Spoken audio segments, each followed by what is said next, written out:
કોઈ એક સમસ્યા હોય તો સમજી શકાય, પરંતુ જગતનું તાત છે અનેક સમસ્યાથી અત્યારે ઘેરાઈ રહ્યું છે। એક બાજુ વરસાદ નથી આવી રહ્યો એટલે કે ચોમાસું પાક વાવવો છે, પરંતુ વરસાદની વાટે છે, કારણ કે પાણીનો પ્રશ્ન છે કે જો પાક વાવી દેવામાં આવે ને પાણી ન મળે તો આખા વર્ષનો પાક છે બરબાદ થઈ જશે। બીજી બાજુ ઘણા બધા એવા ખેડૂતો છે કે તેની જમીનમાં વીજપોલ નાખવાની કામગીરી ચાલી રહી છે। એક તો 2 થી 4 વીઘા માંડ જમીન હોય અને જો એમાં વીજપોલ નાખી દેવામાં આવે છે તો જગતનું તાત પોતાનું અને આખા જગતનું પેટ કેમ ભરશે તે સવાલ થઈ રહ્યો છે। અને આ બધાની વચ્ચે જે આંદોલન થયું એ સૌથી મહત્વનું એટલા માટે હતું કે તેમના સમસ્યા અને તેમની જે માંગ હતી એ પૂરી કરવા માટે તેઓ નીકળ્યા હતા। તેમને એક એવી આશા હતી કે તેમનો જે પ્રશ્ન છે તે સોલ્વ થશે, પરંતુ આ બધાની વચ્ચે સમસ્યા વધી છે। રાજ્ય સરકાર શું કહી રહી છે, કૃષિ મંત્રીએ શું ખુલાસો કર્યો છે, તેના વિશે જ વાત કરવી છે। નમસ્કાર, ગુજરાત BS9 TV ન્યૂઝમાં આપની સાથે હું છું ભગવતી વિશાવડિયા। છેલ્લા ઘણા સમયથી જગતનો તાત મુશ્કેલીમાં મુકાયો છે। એક બે પ્રશ્ન હોય તો સમજી શકાય, પરંતુ અહીંયા તો પ્રશ્નોનો મધપૂડો છે તે અત્યારે તેની ખેડૂતની માથે છે તે ફરી રહ્યો છે।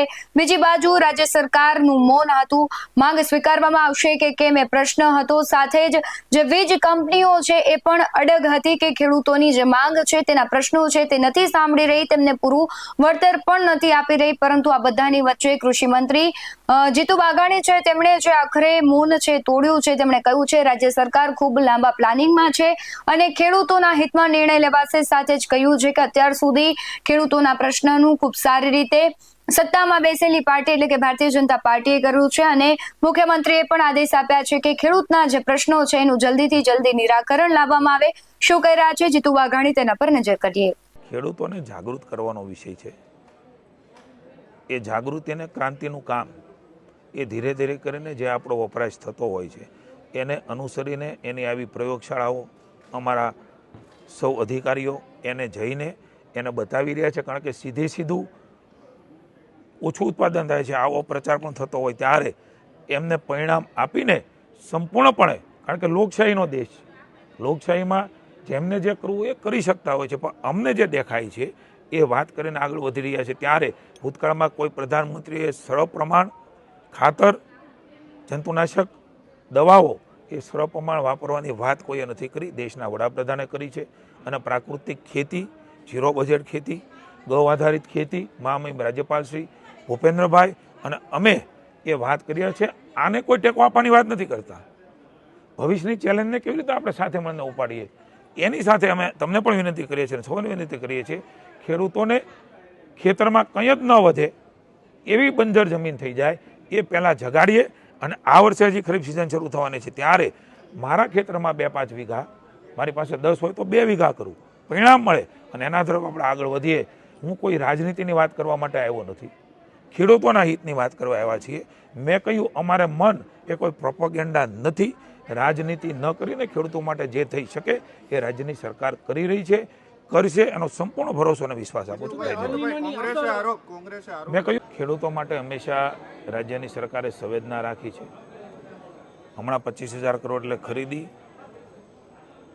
અને પેકેજ આખા ઇતિહાસમાં ક્યારેય કમોસમીમાં ન મળ્યું હોય એ પ્રકારની મદદ ચાહે કોઈ પણ વિપક્ષની સરકારો હોય ત્યાં પણ નથી। હું રાજનીતિની વાત કરવા નથી માગતો, ખેડૂત એ અમારા માટે પ્રાયોરિટી છે, પ્રોપેગેન્ડા નથી, એજન્ડા નથી।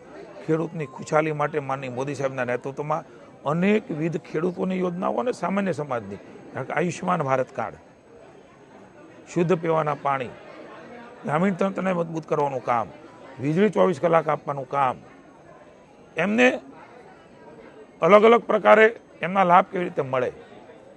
હું ગણાવવા જાઉં તો ખૂબ બધી યોજનાઓ છે, ભૂતકાળમાં ક્યારેય કોઈ સરકારે નથી આપી। નાની મોટી સમસ્યા આવે ત્યારે રાજ્યની સરકાર એ હંમેશા ખેડૂતોની બાજુમાં પડખે ઊભી રહી છે, ખેડૂતોને જ હંમેશા પ્રાયોરિટી આપી છે, પ્રોપેગેન્ડા નથી કર્યા। હું સમગ્ર ખેડૂતોને વિશ્વાસ અપાવું છું, અમારે મન તમારી અંદર બેઠેલો ભગવાન રામનો રાજીપો, ઈશ્વર જોવે એ રીતે આર્ટિફિશિયલ નહીં, તમને જે જરૂરિયાત હોય। ભૂતકાળમાં પણ ભૂપેન્દ્રભાઈએ બોલ્યા વગર ખૂબ કર્યું છે। બધી જ વ્યવસ્થાઓ, સરકારી વ્યવસ્થાઓ, સરકારી તંત્ર અને લાંબા ગાળાનું આયોજન એ હંમેશા ભૂપેન્દ્રભાઈનો દૃષ્ટિકોણ રહ્યો છે. ટૂંકા ગાળાના આયોજન, ટૂંકા ગાળાની નીતિઓ અને કોઈની લોભામણી વાતો અને શોર્ટકટ એ ક્યારેય રાજ્યની સરકાર અપનાવતી નથી. અનેક વ્યવસ્થાઓ એ વીજળી મંત્રી માનનીય ઋષિભાઈ કૌશિકભાઈ મુખ્યમંત્રી સાથે અનેક બેઠકો થઈ છે. મને સ્વયં મુખ્યમંત્રીશ્રી કહ્યું છે ખેડૂતોને ભરોસો આપજો, રાજ્યની સરકાર ખેડૂતોની પડખે છે. એના માટે જે નિર્ણય લેવો પડે એના હિતમાં એ નિર્ણય એ તમામ વ્યવસ્થાઓ આજુબાજુની જોઈને ખેડૂતોની મુશ્કેલી સમજીને એ નિર્ણય રાજ્યની સરકાર લેશે. ક્યારેય જસ અબજસ મેં કર્યું, આણે કર્યું, આને જસ જાય છે, આને જસ જાય છે, આ પ્રકારની રાજનીતિ એ ખેડૂતોના નામે ન કરી એ ભારતીય જનતા પાર્ટીનો સિદ્ધાંત રહ્યો છે. ક્યાંય પણ કોઈને પણ મુશ્કેલી ન પડે એમના માટેની સરકારે તમામ વ્યવસ્થાઓ ભૂતકાળમાં કરી છે, ભવિષ્યમાં પણ કરવાના છે. મારી વિનંતી માત્ર એટલી છે એ એજન્ડા નથી, પ્રાયોરિટી છે. એને એજન્ડા ન બનાવીએ. ખેડૂતોને મદદ કરવા માટે થઈને કોઈ પણ આગળ આવતા હોય, આ મારા બધા જ વિષયો ખેડૂતોના માથે ન થોપે એવી પણ વિનંતી છે. ખેડૂત એ ખેડૂત છે. એ કોઈ પણ સમાજ, કોઈ પણ વર્ગ, કોઈ પણ જ્ઞાતિ, કોઈ પણ ધર્મ અને કોઈ પણ પાર્ટીનો કેમ ન હોય. અમારે મન એ ખેડૂતોની પ્રાયોરિટી છે. ત્યાં સુધી માનનીય મુખ્યમંત્રીશ્રી આદેશ કર્યા છે ખેડૂતને અત્યારે કોઈ હાલાકી ન પડે. જ્યાં પણ ખેડૂતને મુશ્કેલી છે કેટલાક એરિયામાં, એ એરિયા સ્પેસિફિક તાત્કાલિક કોઈ મુશ્કેલી ન પડે એની સૂચનાઓ પણ આપી છે. અને ભવિષ્યમાં એ પ્લાનિંગના આયોજન સાથે રાજ્યની સરકાર એમાં આગળ વધવા માગે છે. ખેડૂતોને પુનઃ વિનંતી છે, આપે હંમેશા એ ખેડૂતલક્ષી હિતલક્ષી કેન્દ્રની અને રાજ્યની સરકારને આશીર્વાદ આપ્યા છે. તમારા થકી અમારી સરકાર છે, તમારા થકી વિકાસ છે. ત્યારે અમારે મન તમામ સમાજ, તમામ વર્ગ, ખેડૂત એ અમારા માટે પુનઃ કહું છું એ પ્રાયોરિટી છે. એના પરિણામો પણ આપ્યા છે અને ભવિષ્યમાં પણ એ પરિણામો આપીને ખેડૂતના પડખે સરકાર છે. કોઈ પણના વાદ વિવાદ સંવાદથી હંમેશા પ્રશ્નો ઉકેલાતા હોય છે અને અમે ખેડૂતો સાથે, ખેડૂતોની મુશ્કેલી સાથે કાયમ સમજીને સાથે રહ્યા છીએ અને રહેવાના છીએ. કોઈ પણ જાતની ખેડૂત એ ચિંતા ન કરે એનો ભૂપેન્દ્રભાઈ વતી હું સંપૂર્ણપણે વિશ્વાસ અપાવું છું. હું સમયે બધી જ વાતો કરી છે. મેં અહીંયા મારી વાતમાં પણ કરી છે. વિપક્ષના રાજ્યમાં કેવી રીતે આ પ્રકારમાં શું અપાઈ રહ્યું છે એનો હિસાબે તમને આપે. રાજ્યની સરકાર એના ઉપર કામ કરી રહી છે અને ખેડૂતોનું જ્યાં હિત હોય એવા હિતકારી નિર્ણય એ રાજ્યની સરકાર લેવાની છે. જ્યાં જ્યાં પણ જે સરકારો છે એ સરકારોમાં કોઈ પણ વિપક્ષની સરકાર હોય ત્યાંનું મારે તમને વિનંતી છે કે એ પ્રકારની તુલના એ ચોક્કસ કરીને ખેડૂતો સાથે વાત કરે. હું હજી કહું છું કે રાજનીતિ એ અમારી પ્રાયોરિટી નથી. અમારી પ્રાયોરિટી ખેડૂત છે. એમના માટે જે કરવું ઘટે કરી રહ્યા છીએ, કરીશું અને એના માટેનું કામ એ ચાલી રહ્યું છે. લાંબા ગાળાની યોજના અને નીતિ એ બનાવવાનું કામ એ રાજ્યની સરકારનું છે અને અમે કરીશું. ધન્યવાદ. મિત્રો, અત્યારે પ્રાકૃતિક ખેતીને એમના નીકળતા જે પ્રશ્નો છે એ પ્રશ્નોની આપણે વાત કરી છે. મેં મારી વાતમાં ઘણી બધી વાત કરી છે. Thank you. આપ સૌનો આભાર માનું છું. આ બધી જ વાતો એ ખેડૂતો સુધી પહોંચે, જાગૃતિનું કામ પહોંચે, એના હિતની વાતો પહોંચે એવી આપ સૌને વિનંતી કરું છું. ખેડૂતના આશીર્વાદથી અમે સૌ કામ કરી રહ્યા છીએ.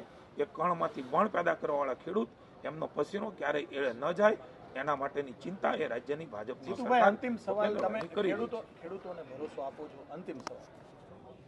ચોક્કસ મેં સાર્વજનિક કહ્યું છે, જાહેરમાં કહ્યું છે, ભૂતકાળમાં પણ અમારી જવાબદારી છે. અમે અમારી જવાબદારીમાંથી ક્યારેય છટકતા નથી અને મને ખુશી છે કે રાજ્યના ખેડૂતો સુપેરે સમજે છે અને એના પરિણામો, હું કોઈ રાજનીતિની વાત નથી કરતો, આપ સમજો છો, સમયે સમયે લોકશાહીમાં ખેડૂતોએ આપ્યા છે. હું ખેડૂતનો ઋણ સ્વીકાર કરું છું. આ અભિયાન હોય કે સરકારની બાબત હોય કે સમાજની બાબત હોય, હંમેશા ખેડૂતોએ સહયોગ એ સમાજના હિતમાં આપ્યું છે.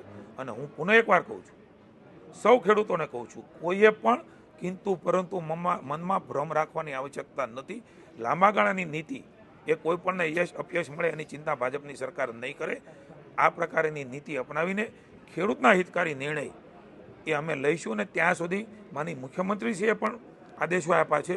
કોઈ પણ જે ખેડૂત છે એ અત્યારે એને જ્યાં પણ મુશ્કેલી છે એને પણ તકલીફ ન પડે એના આદેશો પણ માની મુખ્યમંત્રીએ જારી કર્યા છે. Thank you. જીતુ વાઘાણીએ કહ્યું છે કે ખેડૂત છે તેમના પ્રશ્નોનું નિરાકરણ આવશે. હવે જોવાનું રહેશે કે આગામી દિવસોમાં જે ખેડૂતોએ માંગ કરી છે તે માંગ મુજબ વળતર મળે છે કે કેમ, તેમના પ્રશ્નોનું સમાધાન આવે છે કે કેમ.